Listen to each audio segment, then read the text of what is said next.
Hi, welcome to English. Akshay. आज बात करेंगे नाउन पहचानने की। क्या आपको भी दुविधा होती है कि नाउन आखिर कैसे पहचाने सेंटेंस में, और नाउन जब हमने पहचान लिया तो आखिर उसका जेंडर क्या होना चाहिए? इन दोनों बातों पर आज बातें करेंगे। आपने अगर अभी तक चैनल को सब्सक्राइब नहीं किया है तो कर लेना, अच्छा ही रहेगा। अच्छे वीडियोस मिलेंगे आपको। सीखते हैं आगे।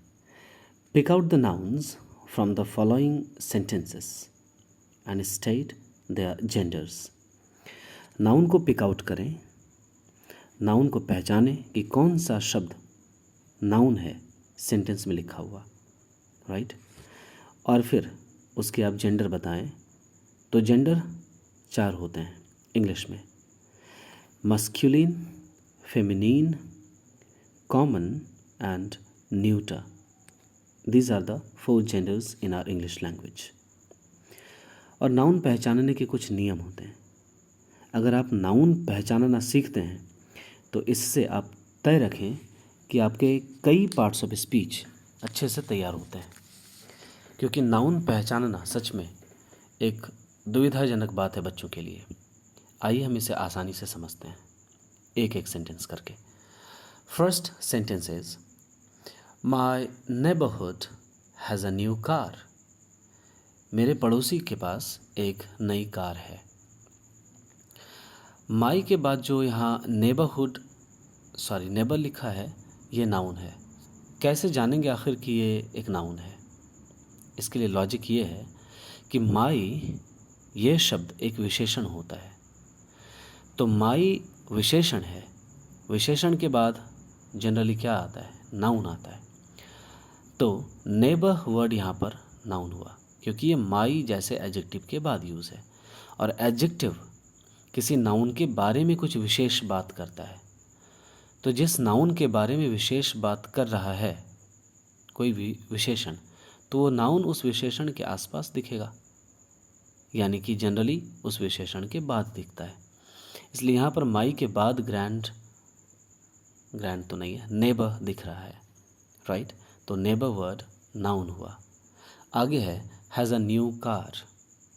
आप देखें कि आर्टिकल ए का इस्तेमाल है, और हम जानते हैं कि ए का इस्तेमाल किसी नाउन के लिए होता है, यानी आर्टिकल का इस्तेमाल किसी नाउन के लिए होता है। तो आर्टिकल और फिर कोई वर्ड और फिर कोई वर्ड अगर ऐसा है तो बहुत संभव है कि आर्टिकल और सबसे आखिरी वाला वर्ड, उसके बीच में जो वर्ड है वो एडजेक्टिव होगा। यानी यहाँ पर आर्टिकल ए है और सबसे लास्ट वर्ड कार है।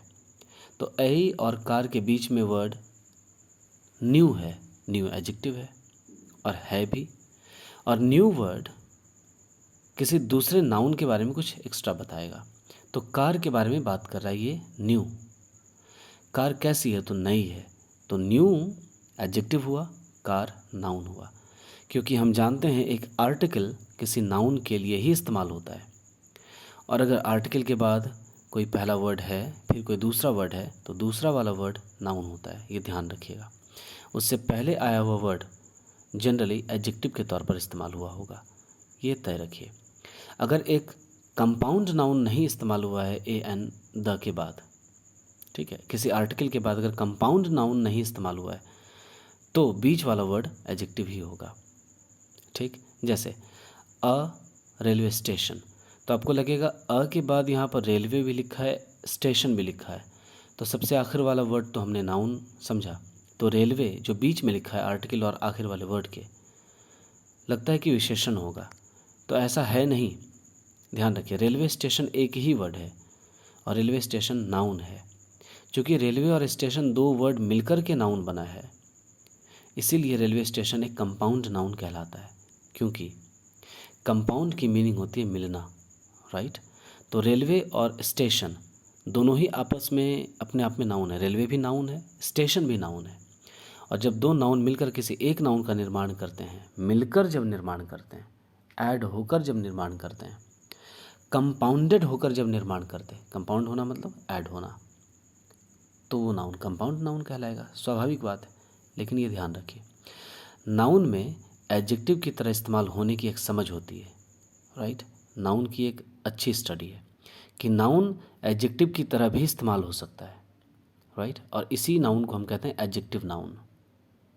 ओके, एडजेक्टिव नाउन की ऐसा नाउन जो एडजेक्टिव की तरह इस्तेमाल हुआ, जैसे स्ट्रीट लाइट। तो स्ट्रीट वर्ड भी नाउन है, लाइट वर्ड भी नाउन है, लेकिन लाइट से पहले स्ट्रीट आया लाइट के बारे में कुछ विशेष बात बताने के लिए कि लाइट ये कहाँ की, तो स्ट्रीट की। लाइट कहाँ जलेगी, तो स्ट्रीट पर। तो लाइट के बारे में कुछ विशेष बात हमें पता चल रही है स्ट्रीट वर्ड लिखने से। तो स्ट्रीट में लाइट को मॉडिफाई करने का गुण है, मॉडिफाई करने की प्रॉपर्टी है। मॉडिफाई करना मतलब विशेषता बताने की प्रॉपर्टी। तो इसीलिए स्ट्रीट वर्ड नाउन होते हुए भी ये एक एडजेक्टिव की भूमिका निभा रहा है यहाँ पर। इसलिए स्ट्रीट वर्ड गौर से वास्तव में देखें तो ये एक एडजेक्टिव है, लेकिन स्ट्रीट लाइट इस दोनों को मिलाकर देखें तो एक नाउन है, राइट। क्योंकि स्ट्रीट लाइट मतलब a light that lights on the street, एक ऐसी रोशनी की व्यवस्था जो स्ट्रीट पर जले। समझ रहे हैं आप। तो रेलवे स्टेशन में वस्तुतः रेलवे एडजेक्टिव है, लेकिन रेलवे स्टेशन देखें तो नाउन है। बस स्टैंड, तो बस भी नाउन अलग से देखें तो, स्टैंड भी नाउन अलग से देखें तो बस और स्टैंड दोनों एक साथ अगर देखते हैं तो बस स्टैंड एक नाउन है, एक ही नाउन है, that is a compound noun. क्योंकि बस और स्टैंड कंपाउंडेड हुए हैं, यहाँ पर मिले हैं, आकर ऐड हुए हैं, इसलिए कंपाउंड नाउन का ही निर्माण करते हैं। लेकिन स्टैंड से पहले बस आया है, ओके। तो बस से संबंधित स्टैंड, बस से संबंधित कोई रुकने की जगह। तो बस स्टैंड वर्ड से पहले आकर स्टैंड वर्ड के बारे में कुछ विशेष बात बता रहा है कि स्टैंड कैसा, तो बस से संबंधित। तो बस वर्ड वास्तव में अगर गौर करें तो यहाँ एक एडजेक्टिव की भूमिका निभा रहा है। कोई वर्ड एडजेक्टिव क्यों कहलाता है? क्योंकि वो वर्ड किसी नाउन या प्रोनाउन के बारे में विशेष बात करता है। यानी सीधी सी बात, कोई वर्ड एडजेक्टिव तभी कहलाता है जब वो कुछ विशेष बात करता है। तो यस, बस स्टैंड यानी बस स्टैंड, इस वर्ड में बस विशेष बात कर रहा है स्टैंड के बारे में कि बस के कनेक्शन में स्टैंड की बात हो रही है। तो बस ने आपको एक एक्स्ट्रा इन्फॉर्मेशन दिया स्टैंड से रिलेटेड, इसलिए बस यहाँ पर एक एडजेक्टिव की भूमिका निभा रहा है नाउन होते हुए। सो बस यहाँ पर एडजेक्टिव नाउन कहलाएगा। ऐसे तमाम बहुत सारे एग्जांपल्स हैं। Classmate, class board, okay, white board, white board में तो वाइट वास्तव में एडजेक्टिव ही है। ब्लैक बोर्ड, ब्लैक बोर्ड में ब्लैक वर्ड खुद में एडजेक्टिव है, और एडजेक्टिव और नाउन मिला तो एक कंपाउंड नाउन बन गया, ब्लैक प्लस बोर्ड। पढ़ेंगे कभी कंपाउंड नाउन के चैप्टर में। चलिए, एक क्वेश्चन से इतनी बातें हुई, आगे बढ़ते हैं। The queen was very angry. The एक आर्टिकल है, आर्टिकल के बाद नाउन का इस्तेमाल होता है आमतौर पर। अगर आर्टिकल और आगे आने वाले वर्ड के बीच में कोई एडजेक्टिव नहीं है, तो यहाँ द और क्वीन के बीच में कोई एडजेक्टिव नहीं है, तो द के बाद यानी आर्टिकल के बाद आने वाला वर्ड क्वीन ये निश्चित तौर पर नाउन है। क्योंकि एक आर्टिकल के बाद नाउन आ सकता है, आता भी है, और एक आर्टिकल यूज़ होता ही है नाउन के लिए।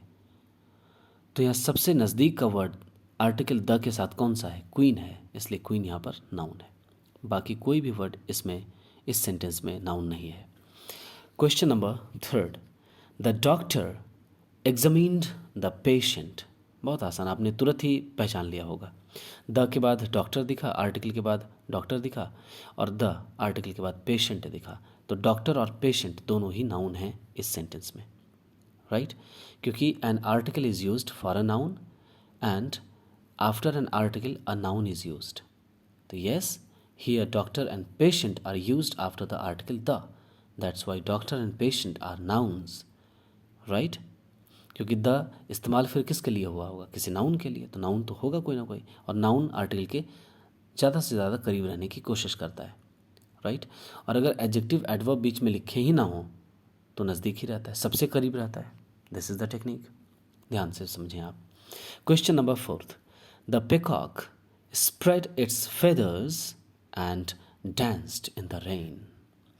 पिकॉक ने अपने पंख फैला लिए और वह बारिश में नाचने लगा। द पिकॉक, द के बाद पिकॉक आया, पिकॉक नाउन है। स्प्रेड, स्प्रेड मतलब फैला लेना, राइट। स्प्रेड वर्ब है यहाँ पर, उसने अपने पंख फैला लिए। तो इट्स ITS जो लिखा हुआ है ये एक एडजेक्टिव है, राइट। पजेसिव एडजेक्टिव है, और पजेसिव एडजेक्टिव के बाद हम नाउन लिखते हैं। जैसे माई बैग, तो माई एक पजेसिव एडजेक्टिव है, बैग नाउन हुआ। माई आइडिया, माई एक पजेसिव एडजेक्टिव है, एडजेक्टिव के बाद नाउन आता है जनरली, इसलिए आइडिया यहाँ पर नाउन हुआ, राइट। उसी तरह से your bag, okay, your book, book, his bag, his style. उसी तरह से इट्स कलर, ओके, तो इट्स वर्ड क्या है यहाँ पर, एडजेक्टिव है, और एडजेक्टिव के बाद नाउन आता है। तो इट्स के बाद यहाँ फेदर्स लिखा है, तो फेदर्स वर्ड नाउन हुआ। And danced in the rain, in भी लिखा है, द भी लिखा है। इन एक प्रीपोजिशन है, एक प्रीपोजिशन एक नाउन को किसी दूसरे नाउन से जोड़ता है, या एक नाउन को उसी सेंटेंस में इस्तेमाल हुए किसी दूसरे प्रोनाउन से जोड़ता है, या उल्टा कर दें, एक प्रोनाउन को प्रोनाउन से जोड़ता है या एक प्रोनाउन को नाउन से जोड़ता है, राइट। इनका काम होता है, यानी कि एक प्रीपोजिशन का काम होता है रिलेट करना, किसको, एक नाउन या प्रोनाउन को किसी दूसरे या नाउन या प्रोनाउन से रिलेट करने का काम करता है ये। तो इन अगर आया है तो आप तय कर लें कि आगे कहीं ना कहीं नाउन भी ज़रूर आया होगा। इससे भी बात नहीं बनी तो सपोर्ट करने के लिए हमारे पास आर्टिकल द तो है ही।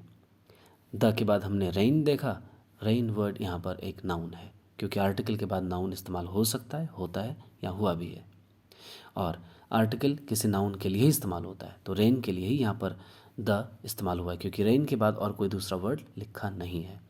तो श्योर होता है कि रेन वर्ड यहाँ पर नाउन है।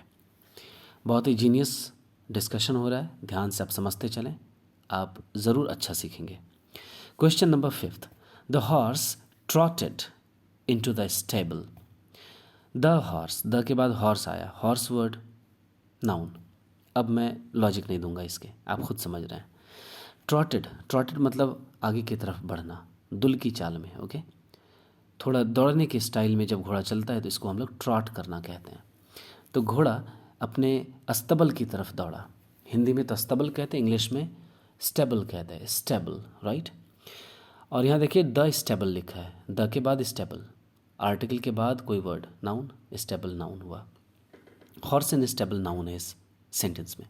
Question number 6, the princess climbed up the tower. Princess Rajkumari tower पर चढ़ गई। अब ये टावर क्या है, बिल्डिंग। टावर की मीनिंग बिल्डिंग भी होती है, बड़ी सी बिल्डिंग, लंबी बिल्डिंग को हम लोग टावर कहते हैं, राइट। तो प्रिंसेस, तो अब राजकुमारी की बात है, बड़ी बिल्डिंग होगी उनकी। अब वो टावर पर चढ़ गई हैं और नीचे खड़े तमाम लोगों को एड्रेस कर रही हैं, मान लो ऐसी एक कहानी है, संभव है। तो द के बाद प्रिंसेस आया, प्रिंसेस वर्ड नाउन है। क्लाइम्ड अप, वह कहाँ चढ़ गई, टावर पर। द के बाद टावर आया, टावर वर्ड नाउन। ये तो बहुत इजी है, आर्टिकल के बेसिस पर हम नाउन को पहचान रहे हैं, और समटाइम्स हम एडजेक्टिव की बेसिस पर नाउन को पहचान रहे हैं। और हाँ, एडजेक्टिव और आर्टिकल के बाद नाउन आता है, क्योंकि एडजेक्टिव और आर्टिकल दोनों ही नाउन के लिए ही इस्तेमाल होता है। बहुत आसान है, आगे बात करते हैं। The lawyer one the case. Question number 7, the के बाद लॉयर आया, लॉयर वर्ड नाउन हुआ। वन मतलब जीता, वकील ने केस जीता, तो वन के बाद द आया, द के बाद केस है। केस वर्ड नाउन है क्योंकि आर्टिकल द के बाद आया है, राइट। तो लॉयर एंड केस इस सेंटेंस में नाउन्स हैं। WON को वॉन नहीं पढ़ते, वन पढ़ते, जैसे ONE को आप वन पढ़ते, यही प्रोनाउंसिएशन WON के लिए भी होता है। अब आप कहेंगे फ़र्क कैसे आएगा, तो वन की मीनिंग कोई संख्या है, यानी वन वहाँ पर नाउन की तरह इस्तेमाल है, संख्या का नाम है, नाम नाउन होता है, राइट। तो जब नाउन के सेंस में वन साउंड इस्तेमाल हो रहा है तो इस साउंड से आप समझ जाएं कि ONE है स्पेलिंग। और जब वन ऐसा साउंड किसी एक्शन के लिए यूज़ हो रहा है, और एक्शन हम जानते हैं कि वर्ब होता है, तो वन साउंड यहाँ पर कोई वर्ब होगा, right, that is WON। One adjective भी होता है, जैसे one boy, one book, one student, okay, one country. तो सभी नाउन के पहले हमने वन लिखा, तो नाउन के बारे में विशेष बात पता चली, उसकी गिनती के बारे में विशेष बात पता चली। गिनती का पता चलना, किसी चीज़ के बारे में गिनती का पता चलना एक विशेष बात ही तो है। और ये बात कौन बता रहा है, तो ONE वर्ड आकर, यानी वन विशेष बात बताने वाला शब्द है। विशेष बात बताने वाला शब्द विशेषण कहलाता है, इसलिए ONE एक एडजेक्टिव भी है, राइट। कई तरीके से इस्तेमाल होता है। वन एक प्रोनाउन भी है, क्योंकि नाउन के बदले इस्तेमाल होगा, जैसे I have a red coat and you have a blue one. मेरे पास एक रेड कोट है और तुम्हारे पास एक ब्लू वन है। ब्लू वन यानी कि वन की जगह पर अगर हम लिखते तो कोट लिखते, ब्लू कोट, ध्यान से समझिए आप। लेकिन हमने कोट ना लिखकर क्या लिखा, कोट एक नाउन है, नाउन की जगह पर हमने वन लिख दिया, तो वन नाउन की जगह पर आया। नाउन की जगह पर आने वाले शब्द को प्रोनाउन कहते हैं, इसलिए वन एक प्रोनाउन हुआ, ध्यान रखिएगा। अब आप कहेंगे ब्लू वर्ड तो यहाँ पर एडजेक्टिव है, एडजेक्टिव के बाद तो नाउन आता है, तो ब्लू वन अगर हम कह रहे हैं तो वन यहाँ पर नाउन भी समझा जाना चाहिए, समझ सकते हैं आप। लेकिन विद्वानों की तमीज़ है यहाँ पर कहने की कि वन को हम जनरली इस सेंस में भी प्रोनाउन ही कहते हैं, जनरली प्रोनाउन कहते हैं। हाँ, नाउन की भी ये समझ रखता है, ठीक है, ये आपके कहने पर डिपेंड करता है, लेकिन आमतौर पर इसे प्रोनाउन समझा जाता है क्योंकि मेनली ये कोट वर्ड जो नाउन है उसके बदले आया है, तो मेन फंक्शन डोमिनेंट करता है। चूँकि बदले में आया है इसलिए इसमें प्रोनाउन का गुण है, इसलिए इसे प्रोनाउन कहिए आप जनरली, राइट। बढ़ते हैं आगे। Question number 8, his father in law told him a story. His father in law told him a story. His एक पजेसिव एडजेक्टिव है, जैसे हमने माई देखा, माई एक पजेसिव एडजेक्टिव है, तो हिज भी उसी तरह से पजेसिव एडजेक्टिव है और एडजेक्टिव के बाद नाउन आता है। तो हिज के बाद यहाँ फादर इन लॉ आया हुआ है, तो फादर इन लॉ यहाँ पर एक नाउन हुआ। टोल्ड कहा, उसके ससुर ने, उसके फादर इन लॉ ने कहा क्या, एक स्टोरी, एक कहानी कही। तो अ स्टोरी, अ एक आर्टिकल है, आर्टिकल के बाद आने वाला वर्ड नाउन होता है आमतौर पर। स्टोरी के बाद कोई वर्ड भी दूसरा नहीं है, तो स्टोरी वर्ड ही नाउन हुआ क्योंकि यही सिर्फ और सिर्फ आर्टिकल के बाद आया है। तो father in law and story ये दोनों ही वर्ड इस सेंटेंस में नाउन्स हैं, समझ रहे हैं आप। और हमने अभी तक जेंडर की बात नहीं की है, ओके, इसकी बात करेंगे। His sister in law was very happy. His के बाद सिस्टर इन लॉ आया, हिज एडजेक्टिव है, सिस्टर इन लॉ नाउन हुआ। My grand mother died in 1986। Grand और मदर को हमने अलग अलग लिख दिया है, ये लिखने का तरीका गलत है, प्रिंटिंग मिस्टेक है। तो ग्रैंड मदर एक ही वर्ड है, कंजुगेटेड वर्ड है, एक साथ लिखेंगे, ध्यान रखें आप, okay. So my grand mother died in 1986। माई के बाद माई एक एडजेक्टिव है, एडजेक्टिव के बाद नाउन आता है, तो ग्रैंड मदर नाउन हुआ। और आगे देखिए आप, इन 1986 लिखा है, आई एन इन एक प्रेपोजिशन है। इससे पहले हमने एक बात की थी कि पिकॉक ने अपने पंख फैला लिए और बारिश में नाचा, तो इन द रेन, इन एक प्रेपोजिशन है, प्रेपोजिशन नाउन को रिलेट करता है, नाउन के लिए इस्तेमाल में आता है, तो इन के बाद 1986 लिखा है। इन एक प्रेपोजिशन है, प्रेपोजिशन के बाद कोई दूसरा वर्ड 1986 को छोड़कर नहीं है, और एक प्रेपोजिशन नाउन के लिए इस्तेमाल में आता है, तो 1986 के पहले इन है, यानी 1986 नाउन हुआ, समझ रहे हैं आप। क्योंकि इन एक प्रेपोजिशन के बाद जो आया है यहाँ पर 1986, ये नाउन हुआ क्योंकि और कुछ दूसरा लिखा ही नहीं है।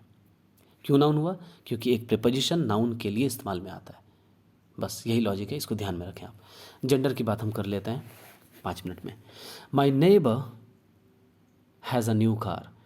नेबर नाउन है और नेबर मतलब पड़ोसी, पड़ोसी मेल भी हो सकते हैं, फीमेल भी हो सकते हैं, यानी कि कॉमनली कुछ भी हो सकते हैं, तो कॉमन जेंडर है। कॉमन जेंडर की मीनिंग ही होती है एक ही समय में वो चीज़ नाउन, वो चीज़ मेल भी हो सकता है और फीमेल भी हो सकता है, राइट। तो नेबर एक कॉमन जेंडर है यहाँ पर। कार नाउन है, अब कार ना तो मेल है ना तो फीमेल है, ना तो कॉमन जेंडर है। न्यूटर है, न्यूटर मतलब निर्जीव है, तो ये एक न्यूटर जेंडर है, NEUTER, neuter. The queen was very angry. Queen feminine है, तो फेमिनीन जेंडर में इस्तेमाल है queen. The doctor examined the patient. Doctor male भी हो सकते हैं, फीमेल भी हो सकती हैं, इसलिए डॉक्टर वर्ड का जेंडर कॉमन जेंडर है। पेशेंट मेल भी हो सकते हैं, फीमेल भी हो सकते हैं, कॉमन जेंडर।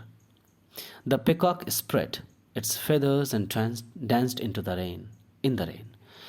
पिकॉक मतलब मोर, पिकॉक एक मस्कुलिन नाउन है, okay. Peacock word masculine gender में इस्तेमाल होने वाला नाउन है, यानी इसका जेंडर मस्कुलिन हुआ। फेदर्स नाउन है, नाउन के जेंडर होते हैं, तो पहले नाउन पहचाने उसके जेंडर देखें, क्योंकि नाउन और प्रोनाउन के जेंडर होते हैं, ध्यान रखिए आप, ओके। वर्ब के भी जेंडर होते हैं, यस, वर्ब के भी जेंडर होते हैं।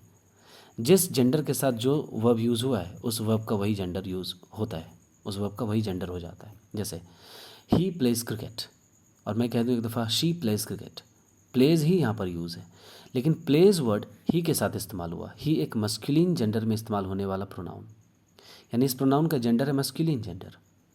तो मस्कुलिन जेंडर के साथ अगर प्लेज वर्ब यूज़ हुआ है तो इस वर्ब का भी जेंडर मस्कुलिन हुआ। लेकिन प्लेज ही शी के साथ एक फेमिनिन जेंडर के प्रोनाउन के साथ इस्तेमाल हुआ तो प्लेज का जेंडर भी फेमिनिन जेंडर हो गया। ध्यान रखिएगा। ओके, ये हमने आपको समझने के लिए कहा। वास्तव में ये बात कहीं किताब में लिखी नहीं होती है, आप ऐसे समझें, राइट। मेन बात क्या होती है कि वर्ब के पर्सन्स होते हैं, बताइए ये जाती हैं। ओके, और किताबों में भी ये बातें लिखी होती हैं। मतलब नॉर्मली समझें तो बस ये कहानी बुनने के लिए, वास्तव में ऐसी बातें नहीं हैं कि वर्ब के जेंडर होते हैं।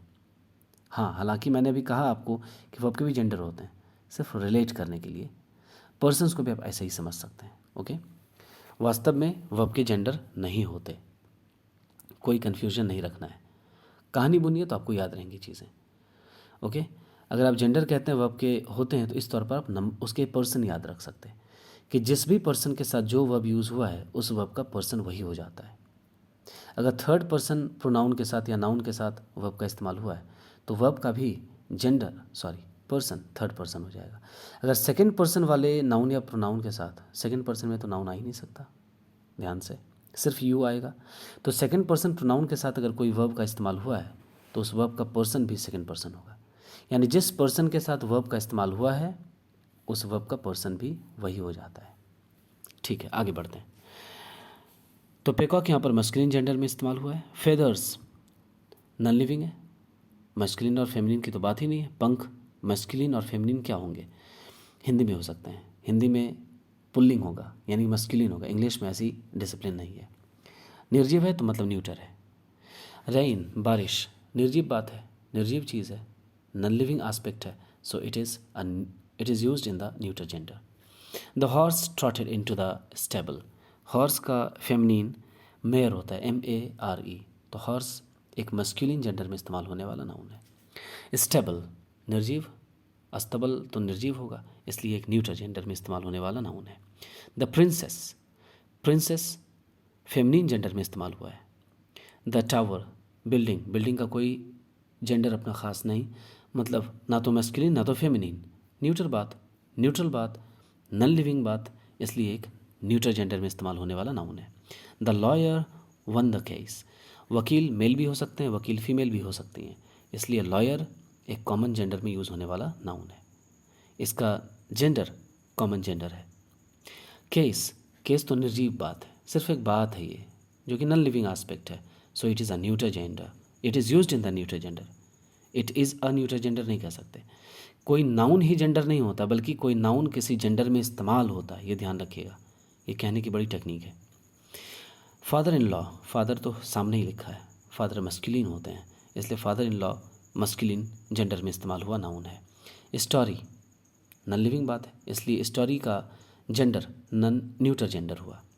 His sister in law, sister feminine, तो सिस्टर इन लॉ का जेंडर फेमिनिन जेंडर है, इसमें दूसरा कोई वर्ड नाउन है ही नहीं। और my grand mother died in 1986, grand mother लिखा है तो फेमिनिन जेंडर में इस्तेमाल हुआ है। और 1986 एक नंबर है, एक निर्जीव बात है, इसलिए ये एक न्यूटर जेंडर में इस्तेमाल हुआ नाउन है। That is how we have done this session. I hope you have loved this session. Thank you so much. अपना खूब ख्याल रखिए। बात देश की है, आप सीखते रहें।